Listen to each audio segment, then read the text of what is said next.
Halo, assalamualaikum. Selamat pagi, anak-anak Miss semua. Apa kabarnya? Semoga dalam keadaan sehat selalu ya.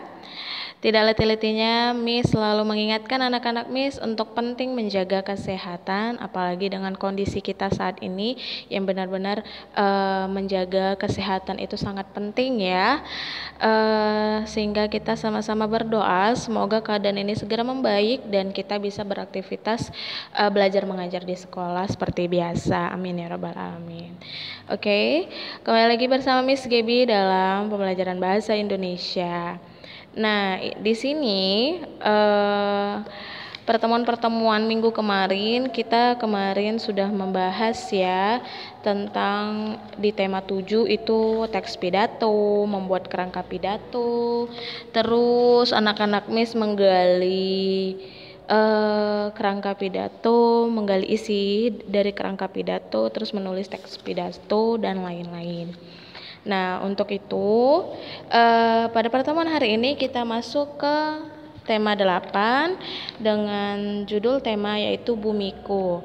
Nah, di sini di tema 8 yaitu materi yang akan kita bahas adalah ada 2 indikator yang akan kita capai. Pertama, membandingkan karakteristik teks puisi dan teks prosa. Yang kedua, mengubah teks puisi ke dalam teks prosa dengan tetap memperhatikan makna isi teks puisi. Nah, untuk hari ini kita akan membahas satu indikator dulu, yaitu membandingkan karakteristik teks puisi dan teks prosa.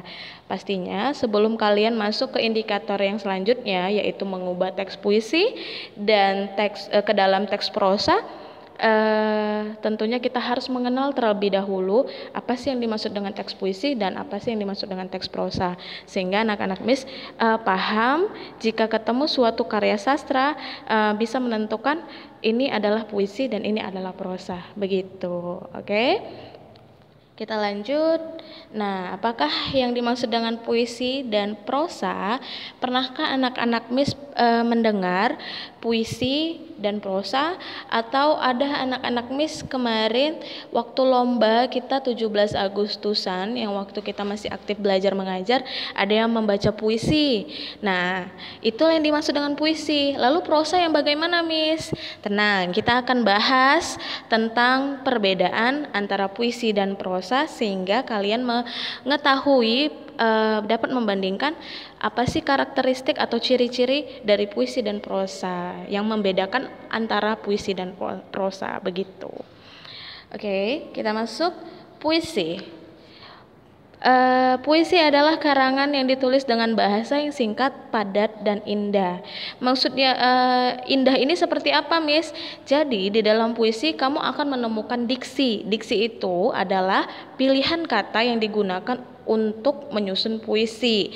Jadi diksi adalah pilihan kata ya, Nak. Nah, terus makna dalam tiap baris kalimatnya bukanlah makna sebenarnya. Di dalam puisi itu, di tiap baris itu sebenarnya bukan makna sebenarnya dari puisi, melainkan kamu perlu menafsirkan lagi terlebih dahulu maksud dari isi puisi, begitu. Lalu, kata-kata dalam puisi dipilih dan ditata dengan cermat untuk membangun keindahan, sehingga mampu membangkitkan kesadaran orang akan suatu penggalan melalui bunyi, irama, makna khususnya, begitu. Nah, berdasarkan bentuknya, puisi terbagi atas 2, yaitu ada puisi lama ya dan ada puisi baru. Nah, puisi lama adalah puisi yang terikat dengan jumlah bait, baris, suku kata maupun rima. Contohnya adalah pantun dan syair. Lalu, puisi baru adalah jenis puisi yang bebas dan tidak terikat oleh aturan tertentu seperti jumlah kata, bait, rima di dalam penulisannya. Sehingga puisi baru sering disebut dengan puisi modern. Jadi kita flashback dulu di kelas 5, anak-anak Miss sudah pernah mempelajari tentang pantun bukan? Nah, pantun itu kan ciri-cirinya itu bersojok AB-AB, terus juga dalam satu bait 4 baris dan lain-lain. Nah, itulah yang dimaksud dengan puisi lama. Dia masih terikat dengan aturan-aturan yang ada. Kalau melebihin itu dia nggak termasuk dengan puisi lama. Jadi pantun salah satu contoh dari puisi lama ya. Sedangkan puisi baru tidak terikat, bebas kata-katanya mau berapa suku kata, terus baitnya mau berapa bait, bebas. Sedangkan pantun itu satu bait terdiri 4 baris, terus dengan adanya isi dan sampiran dan begitu ya. Itulah aturan dari si puisi lama. Itu contohnya salah satu pantun. Lalu karakteristik puisi. Nah, puisi ini bersifat bebas, baik bentuk tipografi maupun isinya. Nah, ini biasa cenderung ke puisi modern. Lalu yang kedua, bersifat imajinatif atau khayalan pengarang.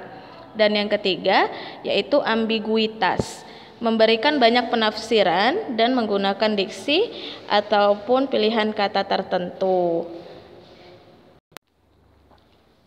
Nah, jadi bersifat bebas, terus bersifat imajinatif dan khayalan si pengarang, terus ambiguitas. Maksudnya ini memiliki makna ambigu, ya di dalam kata-kata dari puisi tersebut memiliki makna penafsiran yang banyak gitu. Jadi memang perlu penafsiran yang lebih dalam lagi. Jadi artinya itu luas.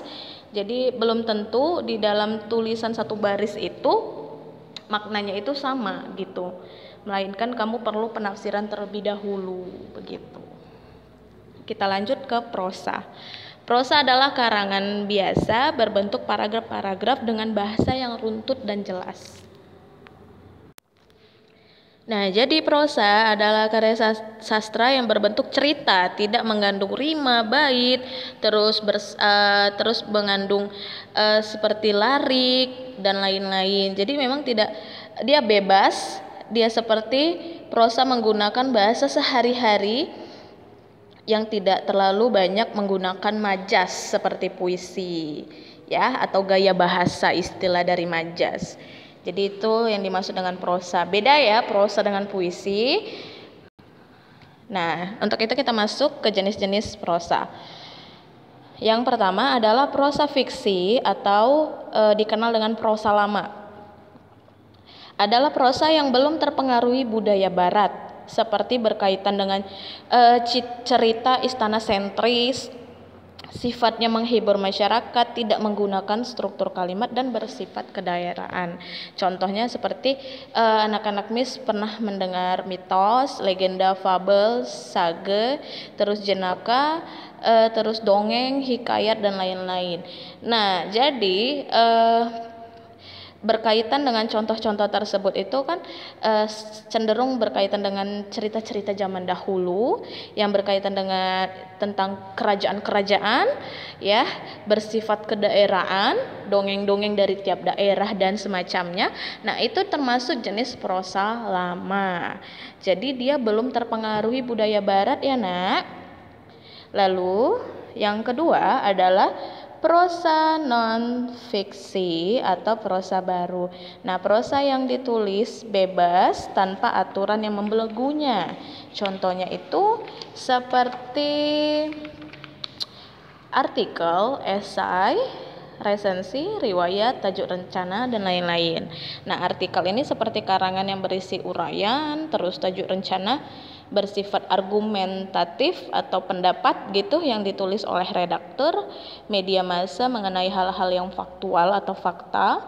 Terus yang ketiga riwayat, bercerita tentang kisah hidup seseorang, biasanya tokoh-tokoh terkenal atau yang bisa menginspirasi, ya. Jadi contoh seperti riwayat ini seperti biografi, terus autobiografi gitu. Kalau biografi itu biasa ditulis oleh orang lain, sedangkan autobiografi ditulis oleh tokoh tersebut. Nah, jadi berdasarkan karakteristik yang sudah Miss jelaskan, dapatkah anak-anak Miss membedakan teks puisi dan prosa?